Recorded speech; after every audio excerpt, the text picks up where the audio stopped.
Millionaire helps the pregnant black woman who was evicted. 20 Minutes discovers the truth that. In this heartwarming story, join us as we delve into the journey of a compassionate millionaire who steps forward to help a pregnant black woman facing eviction. When he learns about her dire situation, he feels a deep urge to make a difference in her life. Little did anyone know, his simple act of kindness would unravel a series of unexpected truths and emotional revelations. It was a cold, rainy morning in Chicago when Amara Ellis stood on the sidewalk, clutching her pregnant belly, watching as officers carried the last of her belongings onto the street. Alone, desperate, and with nowhere to go, she thought her world had truly fallen apart. But fate has a strange way of working. Across the street, a man in a tailored suit stopped in his tracks. He didn't know why he felt compelled to cross that street, but that single decision would change both their lives forever. The shrill wail of a siren cut through the air, its sound reverberating off the damp, gray buildings of a drizzly Chicago morning. Amara Ellis stood frozen on the sidewalk, her arms wrapped protectively around her protruding belly. The rain fell in fine sheets, soaking through her worn coat, but she barely noticed. Her brown eyes, glistening with unshed tears, remained fixed on the small apartment she'd called home for 5 years. Her belongings, hastily packed into shabby boxes, were now being piled on the wet concrete by two officers who moved with a mechanical efficiency. "Please," Amara begged, her voice trembling, the drizzle masking the tears streaming down her face. "Just a few more weeks. I'll have the money. My baby. He's due any day now." One of the officers, a middle-aged man with a gruff demeanor, hesitated, his hand briefly twitching as if to reach out, but he didn't. "I'm sorry, ma'am," he said, his tone devoid of malice but firm. "We've got our orders." Amara's knees threatened to give way. A gust of wind whipped through the street, carrying away the last remnants of her pride. She felt like the rain itself, a constant fall, unnoticed and unrelenting. Alone and pregnant, with no family to turn to, she was trapped in a nightmare of her own making. The weight of the past few months, job rejections, mounting debts, and the suffocating realization that the father of her child would never return, crushed her. As the officers continued their grim task, Amara's gaze dropped to her swollen belly. "I'm so sorry," she whispered, her voice cracking. "I don't know how I'm going to do this." On the opposite side of the street, Nathan Pierce briskly strode down the wet pavement, an umbrella shielding him from the rain. His sharp navy suit clung perfectly to his frame, and the leather briefcase in his hand added to the image of a man accustomed to power and control. At 38, Nathan had risen to prominence as the CEO of Pierce Innovations, a tech conglomerate that had revolutionized the industry. His schedule was packed with back-to-back meetings, each promising lucrative deals and opportunities. But that morning, something else caught his attention. As he glanced across the street, Nathan's steps faltered. His piercing blue eyes locked on the commotion on Amara. At first, it was the vulnerability of her figure that drew him in, the way she stood like a solitary island amidst a storm. Her arms wrapped around her belly with a kind of fierceness that tugged at something buried deep within him. Then he saw her face, a blend of desperation and defiance, of a woman fighting a losing battle against an unforgiving world. His instincts told him to move on. He had a meeting with investors that couldn't be delayed, but his feet wouldn't listen. For reasons he couldn't fully explain, Nathan felt compelled to intervene. "Excuse me," he called out as he crossed the street, his authoritative tone cutting through the sound of the rain and the officers' muffled conversations. "What's going on here?" The younger officer, startled, turned to face him. "This woman's being evicted, sir," he said, his tone neutral but slightly wary of Nathan's commanding presence. "And what does she owe?" Nathan asked, his voice firm. "Sir, you don't have to," Amara began, her voice weak yet laced with embarrassment. Nathan raised a hand gently, silencing her. His gaze, steady and resolute, never wavered. "How much?" he repeated. The officer hesitated, then gestured to a landlord standing nearby. A balding, impatient man who looked like he had been dealing with tenants like Amara his whole life. The landlord quickly rattled off the amount, adding with a sneer, "And I've been patient long enough." Nathan pulled out his phone, his jaw tightening. "I'll pay it, all of it, including the next 3 months." Gasps rippled through the small crowd that had gathered.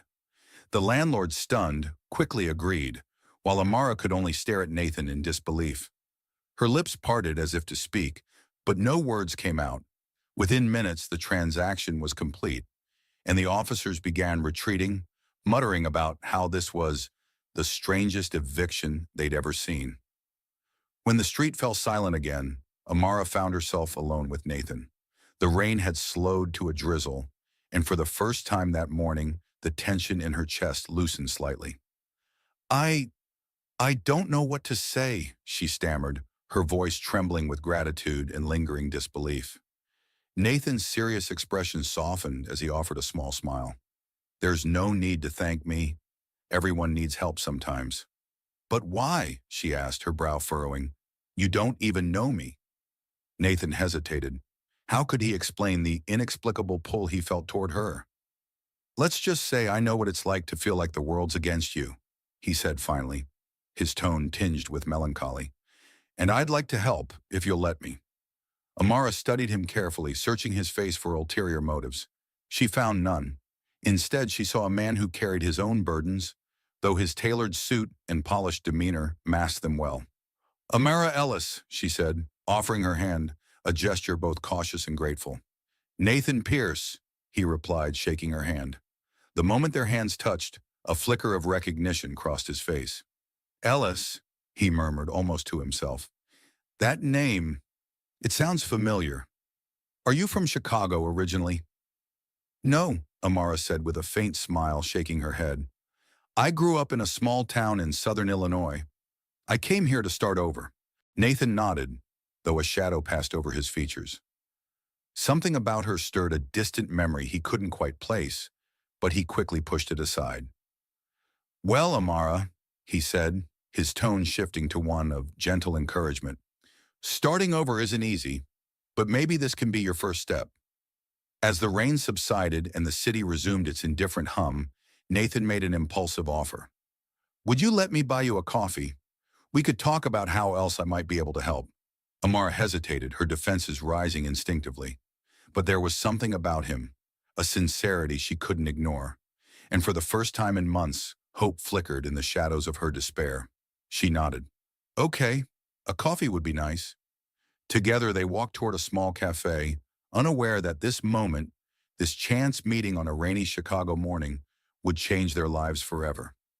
The small cafe on the corner was a welcome retreat from the cold, rainy streets of Chicago. The aroma of freshly brewed coffee mixed with the gentle hum of conversation as Nathan and Amara settled at a quiet table in the back. Nathan pulled out a chair for her, his polished manners catching Amara off guard. She hadn't been shown such courtesy in a long time. Thank you, she said softly, lowering herself into the seat and instinctively placing a protective hand on her belly.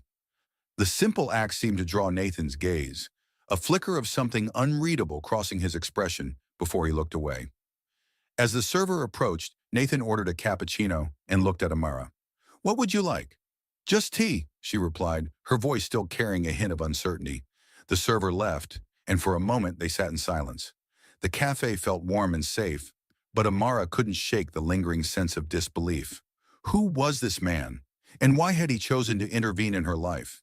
So, Amara, Nathan began, breaking the silence, tell me about yourself. How did you end up in that situation this morning? Amara hesitated, her fingers tracing the rim of her water glass. Part of her wanted to guard her story, to keep the shame and heartbreak hidden. But there was something about Nathan, his steady gaze, his calm presence, that made her want to trust him. It's a long story, she said, her lips curving into a faint, weary smile. But I guess we have time for the short version. Nathan nodded, his attention fully on her. I'm all ears. Amara took a deep breath and began. She spoke of her childhood in a small Illinois town, of a father who drank too much and a mother who disappeared when she was a teenager. She talked about leaving her hometown in search of something better, only to find herself lost in the chaos of Chicago. Temporary jobs, bad luck, and an unexpected pregnancy had left her barely holding on. When she mentioned the baby's father, her voice faltered. It was just one night, she admitted, lowering her gaze to the table. I don't even know his real name. He disappeared before I could tell him. Nathan's jaw tightened imperceptibly, but he kept his voice even. You've been through a lot, he said gently, and you've been handling it on your own. That's no small feat. Amara shrugged, though her eyes glistened with emotion. What choice do I have? I have to keep going. For him. She placed her hand over her belly again, and Nathan's gaze followed the motion. A brief flicker of recognition stirred in his chest, but he pushed it aside. This was about helping her, not about dissecting his own feelings. Well, Nathan said, his voice resolute, you're not alone anymore. At least not if you don't want to be. The rain had stopped by the time they left the cafe. The afternoon sun peeked through the clouds, casting a soft light over the city streets. Amara felt lighter than she had in months, though the uncertainty of her future still loomed large. Nathan walked beside her, his long strides effortlessly matching her slower pace. Amara, he began, his tone thoughtful, I meant what I said earlier. I want to help you, not just with your rent, but with rebuilding your life. She stopped, turning to face him. Why? Why would you do that for someone you just met? Nathan hesitated, his hands sliding into his coat pockets. Because I know what it's like to feel like the ground has been pulled out from under you, he admitted. And because I just have a feeling you're worth helping. Amara searched his face, her heart tugged by the sincerity in his voice. She wanted to believe him, but trust didn't come easily. And how exactly would you help? She asked cautiously. For starters, Nathan said, I can offer you a job. My company's always looking for administrative assistants. It's nothing glamorous, but it's steady work and good pay. Amara's eyes widened. A job? Just like that? Nathan chuckled softly. Well, you'd have to fill out an application like everyone else. But let's just say I'd make sure it lands on the right desk. The corner of her mouth twitched, almost a smile. I don't know what to say. I'm not sure I'd even be good at it. I've never worked in an office before. You'd learn, Nathan said confidently. And you'd have support. You've already proven you're resilient, Amara. That's half the battle.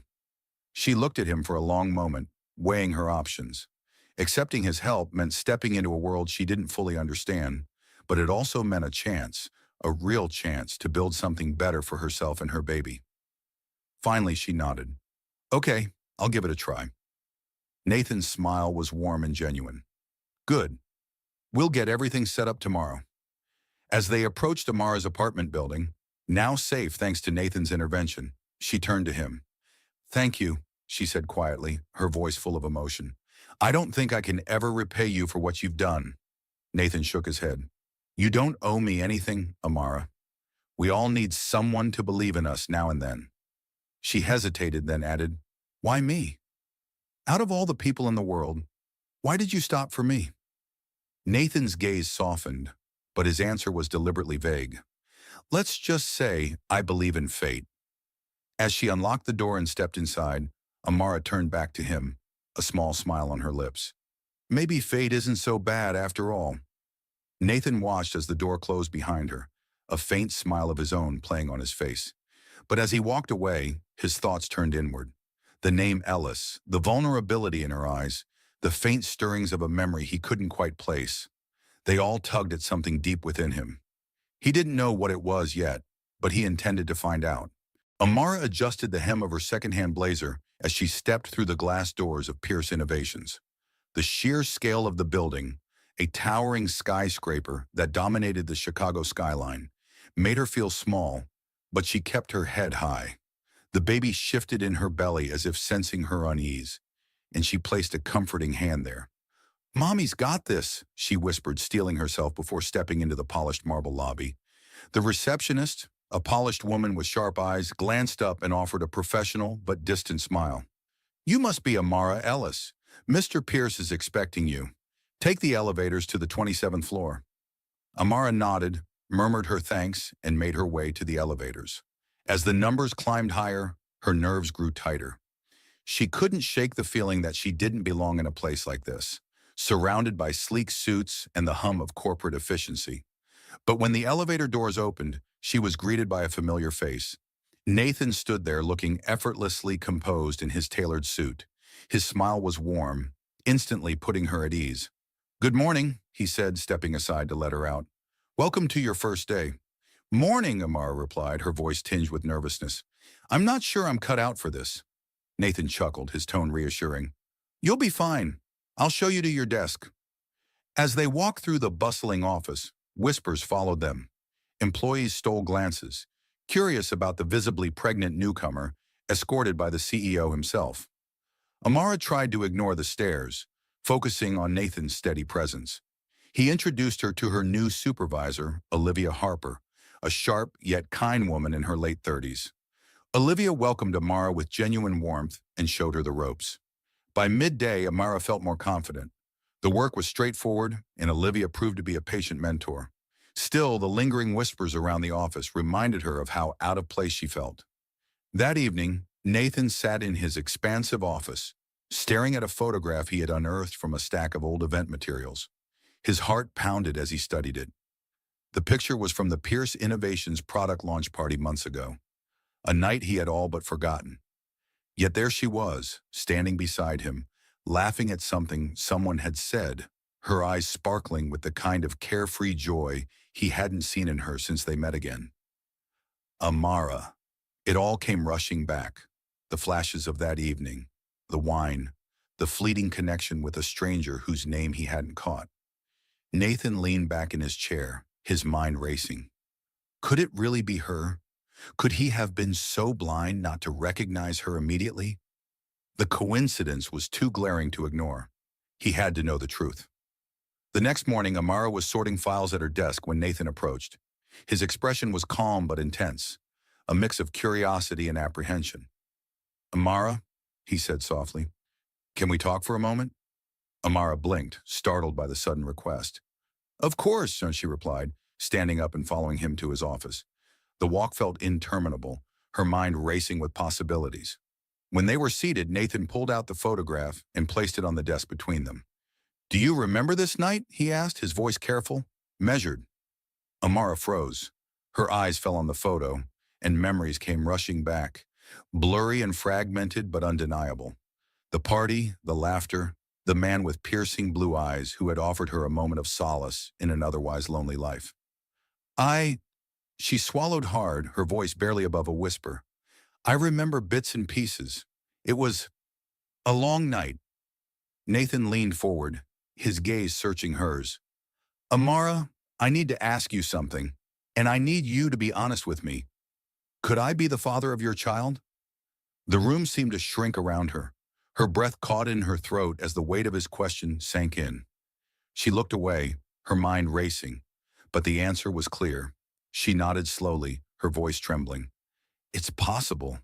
I didn't know your name that night, and I never thought I'd see you again. Nathan exhaled sharply, running a hand through his hair. He stood and paced the room, processing the revelation. I don't remember much from that night either, he admitted, his voice tinged with regret. But if there's even a chance that this baby is mine, I want to be there, for both of you. Amara watched him carefully, her emotions a tumultuous storm. Nathan, she said cautiously, I didn't come to you for help because of this. I didn't even realize it was you until now. I know, he said, stopping to face her, and I believe you, but this changes everything. You're not in this alone anymore. The rest of the day passed in a blur. Amara couldn't focus, her mind consumed by the implications of what had happened. Meanwhile, Nathan wrestled with his own emotions. His life, so meticulously planned and controlled, was now entangled with hers in ways he hadn't anticipated. That evening, Nathan called Amara to meet him at a nearby park. She hesitated but agreed, sensing the importance of the conversation. The autumn air was crisp, the leaves crunching beneath their feet as they walked. Nathan finally broke the silence. Amara, I don't know what the future holds, but I know I want to be part of your life and the baby's life. If you'll let me. Amara stopped, looking at him with a mixture of gratitude and apprehension. I don't know what to say, she admitted. This is all happening so fast. Nathan took a deep breath, his blue eyes earnest. Then let's take it one step at a time. No expectations, no pressure, just let me be here for you. For the first time in years, Amara felt a flicker of hope. She nodded, a tentative smile forming on her lips. Okay, one step at a time. As they stood beneath the glow of a street lamp, the weight of their shared revelation lingered between them, heavy yet full of possibility. Neither of them could predict what lay ahead, but for the first time, they weren't facing it alone. The days following Nathan's revelation were tense and filled with an undercurrent of unease. Amara continued working at Pierce Innovations, but the office buzzed with whispers. Her sudden hiring and visible connection to Nathan had already sparked speculation, but now the rumors took a sharper edge. Words like favoritism and scandal floated through the air like venomous arrows, though no one dared say them to her face. Amara felt the weight of the scrutiny, her steps slower as she navigated the sleek office halls. Every stolen glance and muffled conversation chipped away at her fragile confidence. Even Olivia, her supportive supervisor, seemed more cautious, her words carefully measured. One afternoon, while filing reports in the break room, she overheard two colleagues talking. "Did you hear? She's pregnant with his baby. That's why she got the job," one whispered. "She must be playing the long game," the other sneered. "Women like her know how to get ahead." Amara's chest tightened, her hands trembling as she gripped the folder in her hands. She wanted to confront them, to scream that they didn't know her story, but the fear of drawing more attention held her back. Instead, she returned to her desk, swallowing her pride and forcing herself to focus. That evening, Nathan found her still working late, her posture tense and her expression weary. "Amara," he said softly, his concern evident, "you've been here all day. Is everything okay?"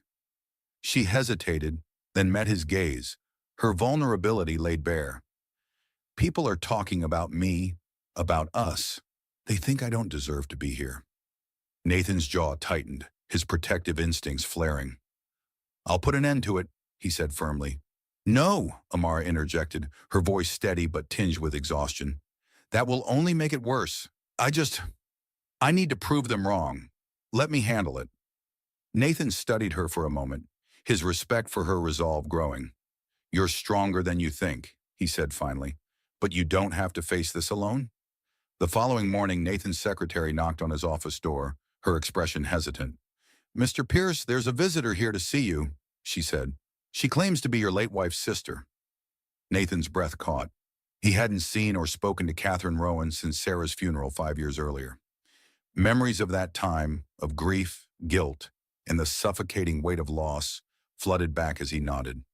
"Send her in." Catherine entered, her presence commanding despite her casual attire. Her auburn hair was streaked with gray, and the lines on her face spoke of years of pain. She looked at Nathan with a mix of sorrow and accusation. "Nathan," she said, her voice steady but cold, "it's been a long time." "It has," he replied, gesturing for her to sit. "What brings you here?" Catherine didn't mince words. "I've heard about the baby and about the woman. Is it true?" Nathan's stomach tightened, but he nodded. "Yes, Amara is pregnant, and there's a strong possibility the baby is mine."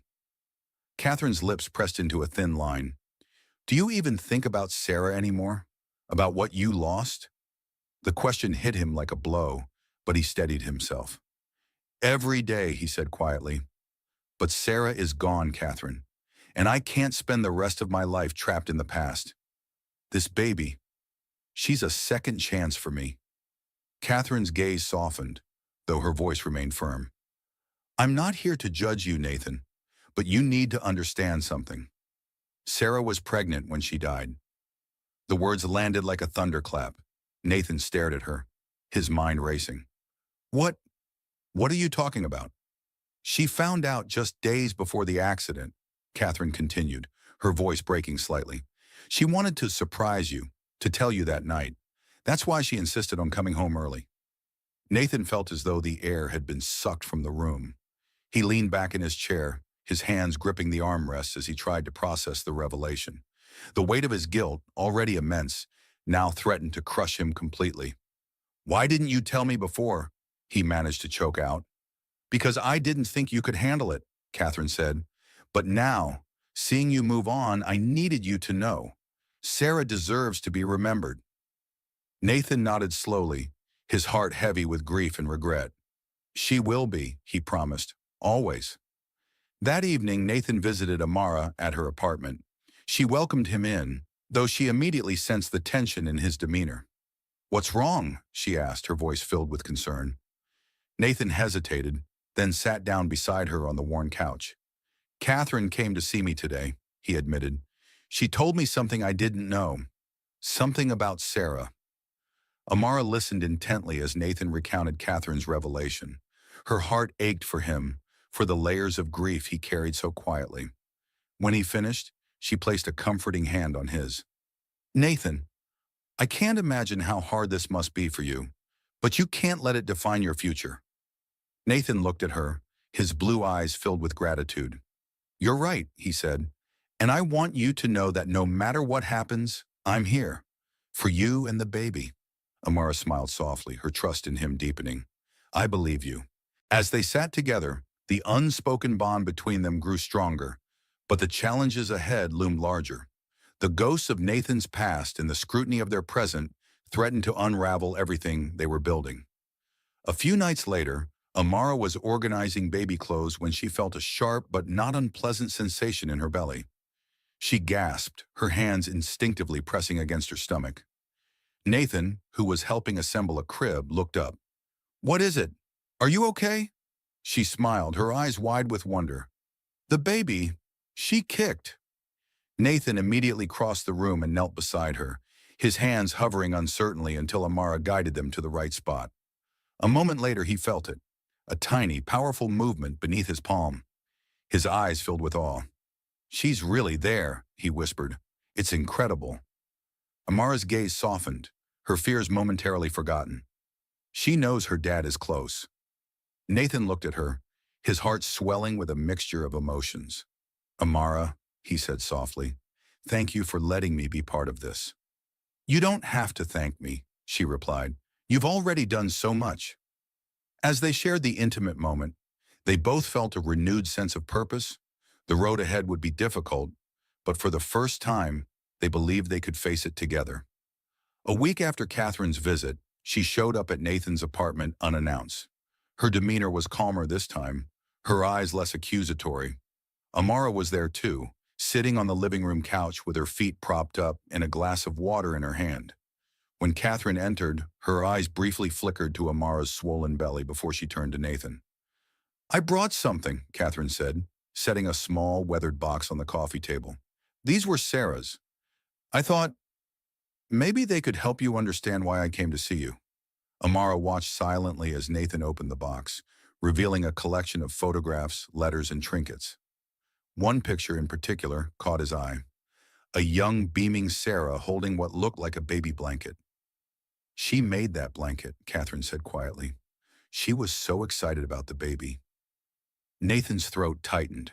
He traced the edges of the photograph with his fingertips, his emotions raw.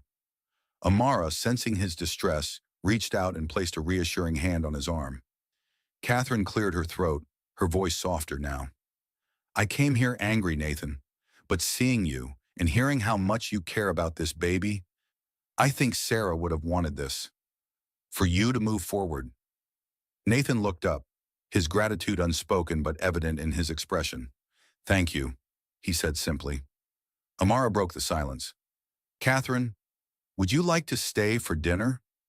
I think we could all use a little more time to talk." Catherine hesitated but nodded. "I'd like that." While the bonds between Nathan, Amara, and Catherine grew stronger, the pressure at Pierce Innovations reached a boiling point. Rumors about Nathan's personal life continued to spread, and whispers of impropriety began reaching the boardroom. One afternoon, Nathan was summoned to a meeting with the company's board of directors. The tension in the room was palpable as the chairman, a stern man named Gerald Winslow, addressed him. "Nathan, we've received concerns about your recent decisions," Gerald began. "The hiring of Ms. Ellis, your public association with her, and the potential scandal involving her pregnancy have raised questions about your judgment." Nathan's jaw tightened. "Amara's hiring was based on her potential and resilience, not favoritism," he replied firmly. "And my personal life is just that, personal." Gerald leaned back in his chair, his gaze calculating. "Be that as it may, the perception of impropriety can be just as damaging as the reality. We're recommending you take a temporary leave of absence to protect the company's image. The words hit Nathan like a blow. His company, his legacy, was slipping out of his control. But even as anger bubbled beneath the surface, he knew fighting the board would only escalate the situation. "I'll consider it," he said through gritted teeth, rising from his chair. "But understand this. I won't abandon the people who make this company what it is." That evening, Nathan returned home to find Amara in the nursery, carefully folding tiny clothes into a dresser drawer. Her presence was a balm to his frayed nerves, her calm a stark contrast to the chaos of his day. "Rough day?" she asked, glancing up at him. "You could say that," he replied, sitting on the edge of the crib. "The board wants me to step aside temporarily. They think my personal life is a distraction." Amara frowned, her heart aching for him. "I'm so sorry, Nathan. This is all because of me, isn't it?" He shook his head. Don't blame yourself. The board was just waiting for a reason to push back. But it's made me realize something." "What's that?" she asked, her curiosity piqued. "I think we need to get away from here," he said. "From the city, the rumors, all of it. My family has a house in Vermont, a quiet place where we could start fresh. Just the three of us." Amara blinked, surprised by the proposal. "Leave Chicago?"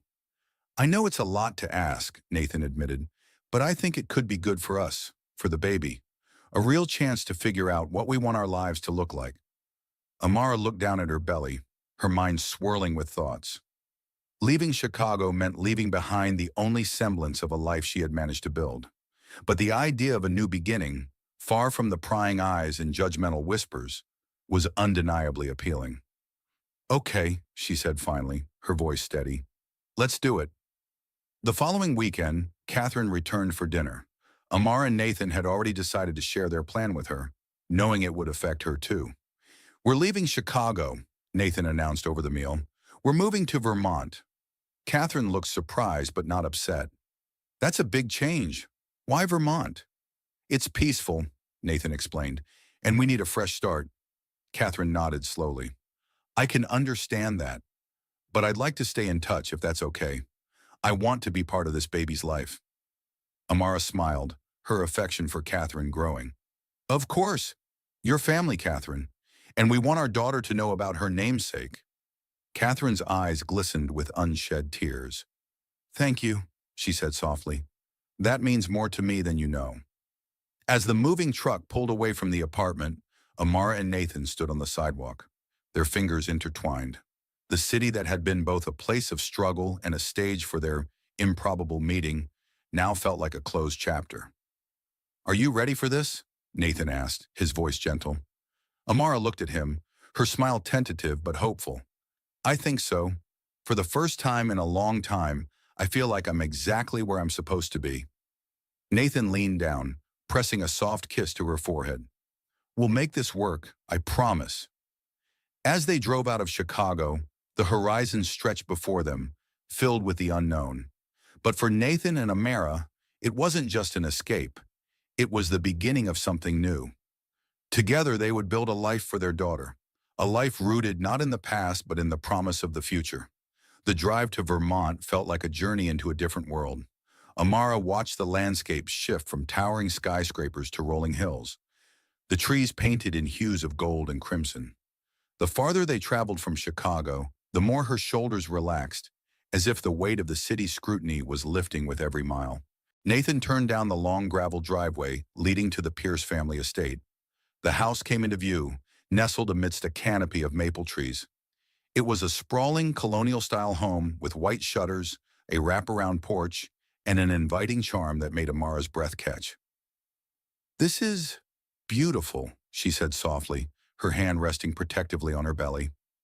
"It's been in my family for generations," Nathan replied, a touch of nostalgia in his voice.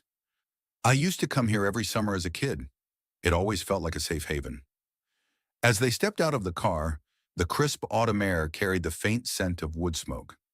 Nathan opened the front door, revealing a warm interior with polished wooden floors, a stone fireplace, and large windows that bathed the space in natural light. "This will be home," he said, his voice gentle, "for as long as you want it to be." Amara looked at him, her eyes glistening. "It already feels like home." The first weeks in Vermont were a mix of challenges and quiet joys. Amara found solace in the simplicity of country life.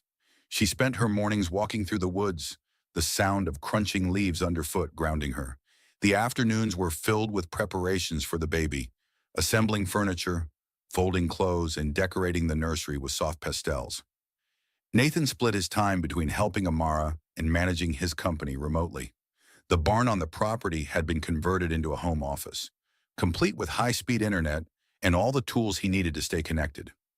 Despite the distance from Pierce Innovations, he found clarity in the slower pace, his mind free to focus on the company's future without the constant noise of the city. One evening, as Amara sat by the fireplace knitting a tiny blanket, Nathan joined her with 2 mugs of hot chocolate. He handed her one and settled onto the couch beside her. "You're good at this," he said, nodding toward her knitting. She laughed softly. "I'm learning. I thought it'd be nice to make something for her." Nathan's gaze softened. "She's lucky to have you." Amara looked down, a faint blush creeping across her cheeks. "She's lucky to have you too." One morning, as Nathan was reviewing emails, his phone buzzed with a message from Olivia Harper, Amara's former supervisor.